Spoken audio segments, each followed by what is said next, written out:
একটা সময় গ্রামের সাধারণ এক তরুণ রিপন মিয়া সাদামাটা জীবনে ভিডিও বানাতেন মজা করে, হাসাতেন সবাইকে।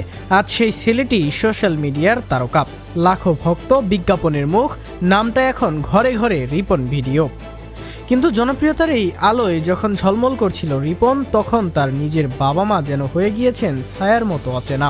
একটি জাতীয় গণমাধ্যমের প্রতিবেদনে উঠে এসেছে রিপন নাকি এখন তার গরিব বাবা মাকে চিনতেই চান না। রিপনের মা কাঁদতে কাঁদতে বলেন, খুব কষ্ট করে মানুষ করেছি, এখন পরিচয় দিতেও লজ্জা পায় ও। রিপনের মা জানান, তাদের বিয়ে পারিবারিকভাবেই হয়েছিল, এখন নাকি এক ছেলে আর এক মেয়ে নিয়ে আলাদা থাকেন রিপন। কিন্তু রিপনের দাবি একেবারেই উল্টো। তিনি বলেন, যাকে আমার স্ত্রী বলা হচ্ছে তিনি আসলে আমার বড় ভাইয়ের স্ত্রী। আরেক ধাপে তিনি ক্ষোভ প্রকাশ করে বলেন, ফেসবুকে অভিযোগ করেন অনুমতি ছাড়াই সাংবাদিকরা তার ঘরে ঢুকে ভিডিও করেছে। রিপনের বাবা বলেন, আগে আমি ওর ভিডিওতে সাহায্য করতাম, এখন দেখি না, কষ্ট লাগে। তবে তিনি বলেন, ছেলে মাঝে মাঝে খোঁজ নেয়, কিন্তু আর আগের মতো নেই সম্পর্কটা।